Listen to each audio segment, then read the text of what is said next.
Assalamualaikum warahmatullahi wabarakatuh. Selamat datang dan selamat bergabung kembali di podcast STE Surakarta. Nah, di minggu ini kita sudah masuk di pertemuan ke-8 ya. Dan di pertemuan ke-8 ini kita akan membahas mengenai konsep industri kreatif. Langsung aja, untuk capaian pembelajarannya di minggu yang ke-8 ini adalah mahasiswa diharapkan agar mampu untuk memahami mengenai definisi industri kreatif, kemudian memahami keterkaitan antara industri kreatif dan ekonomi kreatif, kemudian mampu memahami mengenai klasifikasi industri kreatif, kemudian mampu memahami mengenai peran industri kreatif, dan mampu memahami mengenai keunggulan industri kreatif. Yang pertama kita bahas dulu terkait definisi industri kreatif. Jadi industri kreatif ini adalah industri yang menghasilkan output dari pemanfaatan kreativitas, keahlian dan bakat individu untuk menciptakan nilai tambah, lapangan kerja dan peningkatan kualitas hidup. Menurut Simatupang, industri kreatif adalah industri yang mengandalkan talenta, keterampilan, kreativitas yang merupakan elemen dasar setiap individu. Nah, unsur utama industri kreatif adalah kreativitas, keahlian dan talenta yang berpotensi meningkatkan kesejahteraan melalui penawaran kreasi intelektual.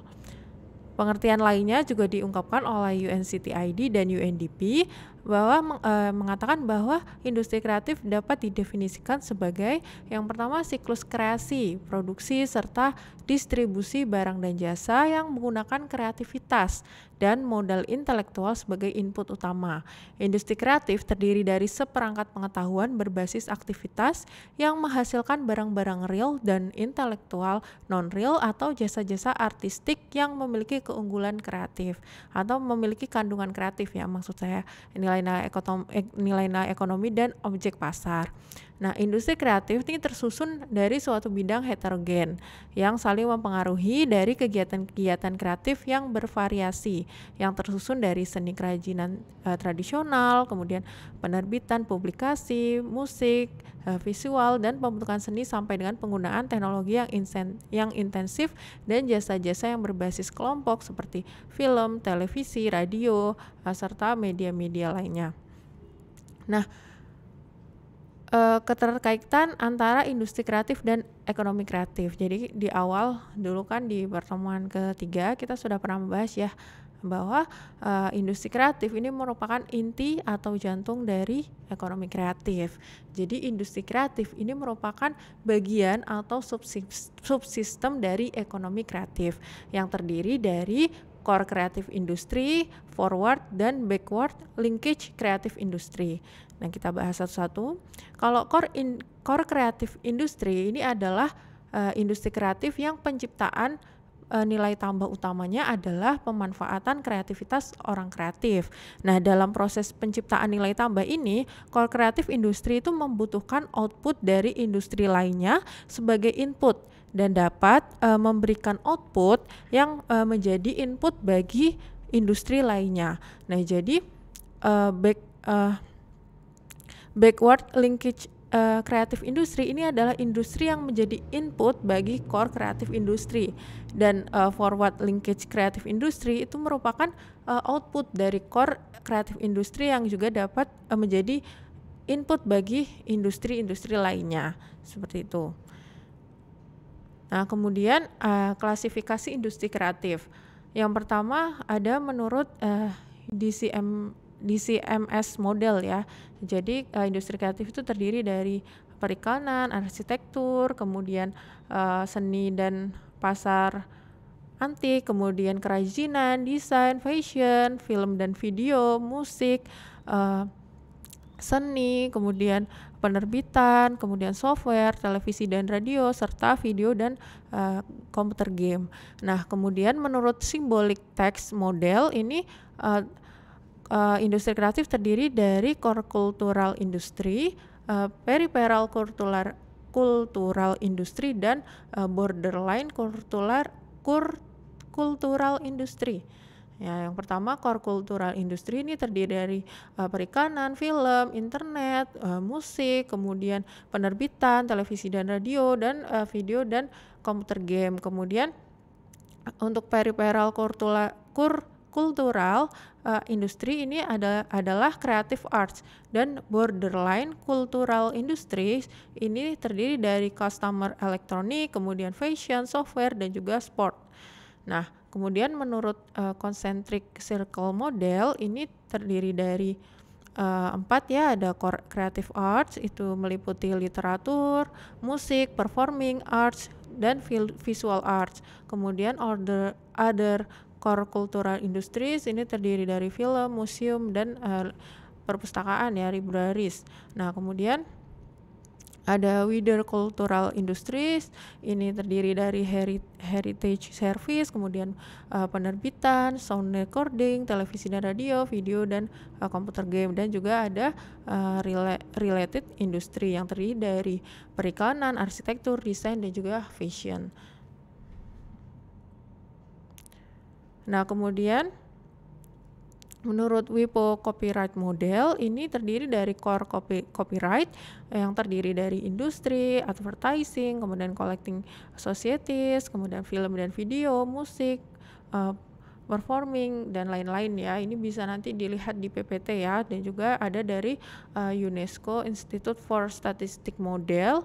Ini ada industri in core cultural domains, ada museum, galeri, libraries, kemudian performing arts, festival, visual art, craft, design, publishing, dan masih banyak lagi ya. Dan juga dari American for the Art Model ini juga ada perikanan, ada arsitektur, kemudian art school and service, desain, film, museum, kemudian musik, dan juga yang lain-lain. Itu klasifikasi industri kreatif. Nah,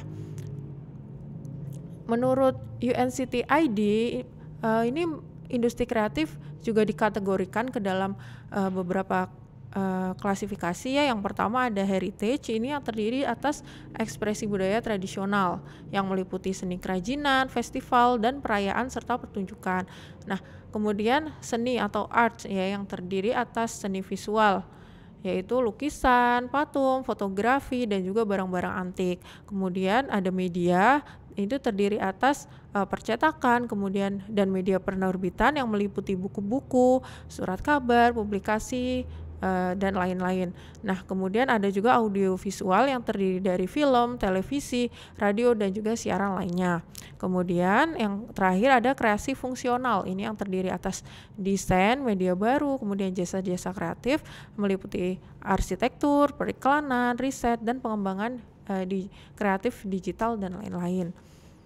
Itu untuk klasifikasi industri kreatif. Kemudian peran industri kreatif. Jadi ini ada beberapa peran industri kreatif. Yang pertama itu berkontribusi terhadap produk domestik bruto atau PDB ya. Jadi dari perhitungan Badan Pusat Statistik ini selama periode 2010 sampai 2013, ekonomi kreatif ini menyumbang 7,8 terhadap pendapatan domestik bruto Indonesia. Dan pada tahun sebelumnya 2002 sampai 2007 ini kontribusi industri kreatif terhadap PDB Indonesia ini sebesar 6,3%. Jadi ada peningkatan ya dari 2002 sampai 2007 sampai ke 2013. Kemudian yang kedua, menciptakan lapangan kerja.